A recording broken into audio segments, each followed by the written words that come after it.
ہمارے بزرگان دین کیسے عبرت حاصل کرتے تھے کہ آخرت کی یاد ان کے دلوں میں ایسے ہوتی تھی کہ واقعہ دنیا کا کوئی ہوتا تھا، فکر آخرت کی ستاتی تھی.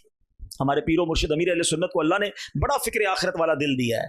ایئرپورٹ پہ ہم جاتے ہیں، سب جاتے ہیں، کئی لوگ گئے ہوں گے ہم میں سے ایئرپورٹ پر، ہیں جیب میں کچھ بھی سامان ہو بیل بج جاتی ہے، واپس آؤ پھر نکالو، ہیں پھر جاؤ، پھر بھول گئے پھر بیل بج جائے گی. جس کا سامان تھوڑا وہ فوراً نکل جاتا ہے، جس کا سامان زیادہ اس کو سائڈ پہ روک لیتے ہیں. ایسا ہی ہے نا، ہیں یہ نارمل سی بات ہے. مگر دیکھیے قبلہ شیخ ترکت امیر علیہ السلام فرماتے ہیں مجھے ایئرپورٹ پر آخرت کی یاد آتی ہے.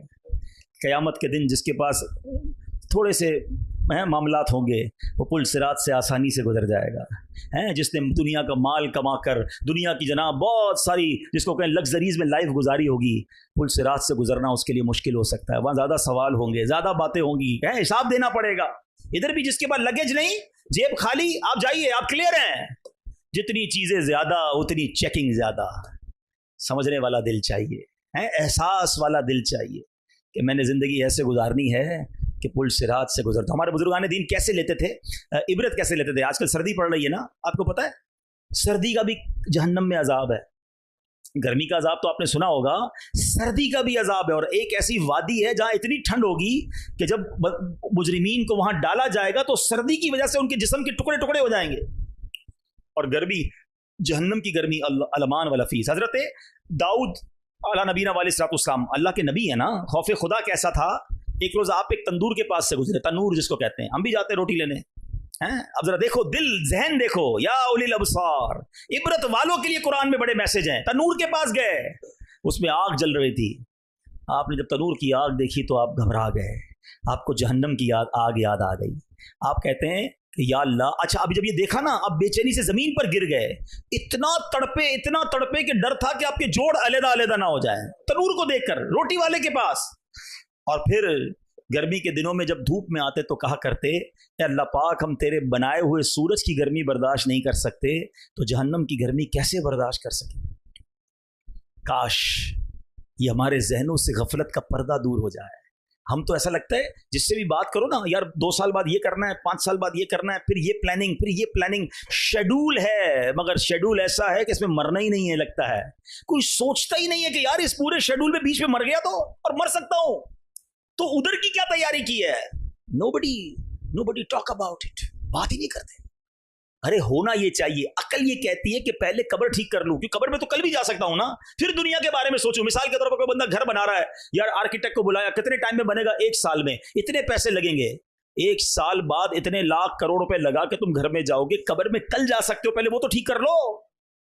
وہ ٹھیک ہو پھر بے شک گھر بھی بنتا رہے گا. وہ خراب رہی تو کدھر جاؤ گے؟ اور ایسے واقعات ہیں کہ بندہ گھر میں جانے سے پہلے قبر میں چلا جاتا ہے. میں ایک واقعہ نہیں بھولتا. ایک بار ہم ہانگ کانگ میں تھے اور وہاں دعوت اسلامی کے مدنی قافلے کے ساتھ گئے. تو وہاں کیا ہوا کہ ہمیں بتایا وہاں کے اسلامی بھائیوں نے ایک واقعہ کہ ایک بندہ تھا جس نے تقریباً 30-32 سال ہانگ کانگ میں جاب کی. پاکستانی بہت سارے دنیا میں 10-10 سال، 20-20 سال، 30-30 سال سے باہر ہے، پوری زندگیاں باہر دے دی. یہاں پیسے بھیجتا رہا. گھر والوں نے ادھر بڑی سی کوٹھی خرید لی. پیسے بہت آ گئے. 30-32 سال میں بندہ کما لیتا ہے باہر جا کے پیسے اور سمجھتا ہے بس وہی کرنا ہے، ادھر کمانا ہے، پھر بعد میں عیش کرنے. تو ادھر گھر والوں نے اس کے پیسوں سے، اچھا وہ ادھر ہانگ کانگ میں چوکیداری کرتا تھا. چوکیدار کی بھی تنخواہ اچھی ہوتی ہے. بیچتا رہا. یہاں گھر بن گیا اچھا خاصا. اچھا اب بھی نہ آیا تو خود ادھر چوکیداری کرتا تھا. ادھر گھر کے باہر ایک چوکیدار رکھ دیا کہ بھائی گھر کی خیال رکھو، تھوڑے ٹائم اور پیسے کما لوں پھر ایک ہی ساتھ آؤں گا. 32 سال. اب گھر والوں نے کہا بہت ہو گیا، اب تو آ جاؤ. کہا بس ٹھیک ہے، اب اتنے پیسے ہو گئے کہ بقیہ زندگی مزے کی گزرے گی. سارا سامان پیک کیا، اپنے دوستوں کی دعوت کی، فیئر ویل پارٹی. آج آخری دن، سب مل کے کھائیں گے پیئیں گے موج کریں گے، کل سے میں جا رہا ہوں آل دا وے پاکستان، اب نہیں آؤں گا واپس، خدا حافظ. پارٹی کے دوران اس بندے کو ہارٹ اٹیک ہوا. اسی پارٹی کے دوران اس کا انتقال ہوا. جس جہاز میں اس نے اپنا سامان بک کرایا تھا اسی جہاز میں اس کی میت پاکستان آئی. جو گھر جو 32 سال باہر رہ کر مزدوری کر کے بنایا تھا، ایک رات اس گھر میں نہیں گزار سکا. گھر میں جانے سے پہلے 2 گز کی قبر کے اندر چلا گیا. جگہ جی لگانے کی دنیا نہیں ہے، یہ عبرت کی جا ہے، تماشا نہیں. اللہ کرے میں اور آپ سمجھیں. ہم غافل ہیں، ہم نہیں سوچ رہے کہ ہمیں مرنا ہے، ہم نہیں سوچ رہے کہ ہمیں قبر کی تیاری کرنی ہے. کوئی میسج نہیں آئے گا، کوئی پیغام نہیں آئے گا. ہیں, بہت ساری چیزوں کے لیے الرٹ آتا ہے, ریمائنڈر آتا ہے. موت کے لیے کوئی ریمائنڈر نہیں ہے کہ جناب 4-5 دن رہ گئے توبہ کر لو. نہیں, صبح پتہ نہیں ہوتا اور رات بندہ قبر میں ہوتا ہے, لیکن بات نہیں کرتے, سوچتے نہیں. ایک مرتبہ حضرت ملک الموت اللہ پاک کے نبی حضرت داؤد علیہ السلام کی خدمت میں حاضر ہوئے. حضرت داؤد علیہ السلام نے ان سے موت کے قاصدوں کے متعلق پوچھا کہ اے ملک الموت بتاؤ موت کے میسنجر کون سے ہیں. تو ملک الموت نے کہا کہ اے اللہ پاک کے نبی, آپ کے والد, آپ کے بھائی, آپ کے پڑوسی سارے کہاں ہیں؟ کہ وہ سارے تو چلے گئے, دنیا سے چلے گئے. فرمایا یہ بھی تو موت کے قاصد ہیں, یہ سب پیغام دے رہے ہیں کہ وہ جیسے دنیا سے چلے گئے ہیں حضرت ایک دن آپ بھی رخصت ہو جائیں گے. یہ سب پیغام ہے. میرے دادا نہیں ہے دنیا میں, میرے ماں باپ نہیں ہیں, میرے چچا نہیں ہیں, میں اپنی بات کر رہا ہوں, میرے بہت سارے رشتہ دار نہیں ہیں. اب مجھے اور کس میسج کی ضرورت ہے کہ کل تم بھی نہیں ہوگے. کب توبہ کریں گے, کب اللہ کو راضی کریں گے, کب قبر کو روشن کریں گے, کب حرام چھوڑیں گے, کب تک اپنے رب کو ناراض کرتے رہیں گے. بعد میں کر لوں گا. یار مولانا صاحب ابھی بھی شیطان ہے نا, ابھی بھی کسی کے ذہن میں بات ڈال رہا ہوگا یہ بہت اچھی بات کر رہے ہیں, بس رمضان سے پکی نماز پڑھنا شروع کر دوں گا. میں جو حرام کام کر رہا ہوں نا وہ بس میں اگلے 1 مہینے بعد چھوڑ دوں گا. یہ بالکل ٹھیک کہہ رہے ہیں, بس میں جو حرام دیکھنے کی یا معاذ اللہ کو شراب پینے کا اگر عادی مجھے سن رہا ہے, کوئی میری بہن سن رہی ہو, یار یہ جو میں حرام کام, یہ میں حرام کمائی جو کر رہا ہوں, سود کما رہا ہوں یا رشوت کا کام کر رہا ہوں یا ظلم کر رہا ہوں یا بلیک میلنگ کر رہا ہوں یا جناب سوشل میڈیا کے ذریعے حرام ارننگ کر رہا ہوں, تھوڑے دنوں بعد چھوڑ دوں گا. بس تمہارے پاس گارنٹی ہے کہ تم زندہ رہو گے توبہ کرنے تک. شیطان کرتا ہے یہ ڈیلے کرواتا ہے, توبہ میں ڈیلے کرواتا ہے, تھوڑے دنوں بعد, اور بندہ ڈیلے کرتے کرتے کرتے موت کے گھاٹ اتر جاتا ہے. توبہ میں دیر نہیں ہوتی, ابھی کرنی ہے, آج کرنی ہے. ڈیلے کرنا یہی تو شیطان چاہتا ہے کہ ہم توبہ میں دیر کریں, آج ابھی. اور میرا کریم مولا ایسا کریم ہے کہ بندہ ایک بار سچی توبہ کر لے وہ پچھلے سارے گناہ معاف کر دیتا ہے. یہ فارمولا جو ہے نا اللہ کی رحمت کا, یہ نرالا فارمولا ہے. دنیا کی کسی عدالت میں ایسا فارمولا نہیں ہے. آپ جرم بھی کریں اور جا کر اقبال جرم کر لیں, کانفیس کر لیں کہ ہاں میں نے کیا جج صاحب, تو جج نے سزا ہی سنانی ہے. مگر میرے رب کی رحمت کے اصول دیکھو کہ بندہ اللہ کی بارگاہ میں حاضر ہو کر کہے یا اللہ گناہ ہو گئے, کر لیے گناہ, ہو گئی خطا, آنکھیں بھی حرام دیکھ چکی, کان بھی حرام سن چکے, اللہ حرام روزی کما لی, زبان سے بھی گناہ کیے, آنکھ سے بھی گناہ کیے. کریم گناہوں کا انبار ہے میرے سر پر, اور اگر مر گیا تو مارا جاؤں گا مولا, بندہ تیرا ہوں, تیرے سوا کون ہے میرا. خدا کی قسم دل سے شرم کے ساتھ اگر کوئی توبہ کرے نا, میرا کریم مولا وہ ہے کہ حدیث پاک میں آتا ہے التائب من الذنب کما لا ذنب له, گناہوں سے توبہ کرنے والا ایسا ہے جیسا اس نے گناہ کیا ہی نہیں ہے. اللہ سارے گناہ معاف کر دیتا, پھر بھی توبہ نہیں کرتے ہیں. اتنا آسان ہے, سچی توبہ کر لو سارے گناہ معاف ہو جائیں گے. آج اللہ کی بارگاہ میں سچے دل سے توبہ کرنے کے لیے کوئی اجتماع کرنا ضروری نہیں ہے. ہاں میں جانوں میرا رب جانے, دل سے سچی کنیکٹیوٹی ہو جائے نا, اور بس بندہ شرمندہ ہو جائے اور اللہ سے عرض کرے کہ مولا معاف کر دے. آئے ہائے وہ کیسے معاف کرتا ہے. ایک بار میں آپ کو توبہ کیسے ہوتی بتاتا ہوں. ایک بار حضرت عمر فاروق رضی اللہ عنہ کا دور ہے اور ایک شخص آپ کے سامنے آیا, ہاتھ میں شراب کی بوتل تھی. اب ذرا سوچئے حضرت عمر کا جلال, آپ کی عدالت, اور بندہ شراب کی بوتل کے سمیت پکڑا جائے, پھر تو گیا نا, مارا گیا. آپ نے کہا کیا ہے تمہارے ہاتھ میں؟ ڈر گیا, کہتا ہے حضرت وہ سرکہ ہے. بوتل شراب کی ہے اور کہتا کیا ہے؟ سرکہ ہے. حضرت عمر نے کہا دکھاؤ. اچھا ذرا تھوڑا سا سینیریو سمجھیے گا. حضرت عمر یہ کھڑے, یہ بندہ یہ کھڑا, آمنے سامنے بندہ کھڑا ہو, کتنی دیر کا وقفہ ہوگا بات چیت میں؟ سیکنڈز. وہ بندہ کہتا ہے اب اگر حضرت عمر کو میں نے بوتل دکھائی اور یہ شراب کی ہوئی تو میں گیا, مارا گیا within a seconds. دل ہی دل میں اللہ سے عرض کرتا یا اللہ آج بچا لے, اللہ معافی مانگتا ہوں اور شراب نہیں پیوں گا, عمر کے سامنے ذلیل ہونے سے بچا لے. ذرا سوچو نا کتنی دیر لگی ہوگی بوتل نکال کے دینے میں, مگر تڑپ کے رب کو پکارا. جیسے ہی وہ بوتل حضرت عمر کے ہاتھ میں جاتی ہے, وہ شراب نہیں وہ سرکہ بن جاتی ہے. یہ ہے میرے رب کی عدالت, یہ ہے اس کی رحمت. تم سچے دل سے توبہ کرو, وہ تمہارے گناہ چھپا لے گا, وہ تمہارے عیب چھپا لے گا. بلکہ ایسا کریم مولا ہے, قرآن کی آیات میں یہ مضمون ملتا ہے کہ اللہ راضی ہو جائے تو بندے کے گناہوں کو رب نیکیوں سے بدل دیتا. تو آج اس اجتماع میں آئے ہیں نا, پلیز بدل کے جانا ہے. جیسے آئے ہیں ویسے نہیں جانا ہے. مجھے کوئی بتائے, مجھے ضروری نہیں ہے کوئی بتائے کہ میرے اندر کیا برائی ہے, سب پتا ہے, آپ کو بھی پتا ہے.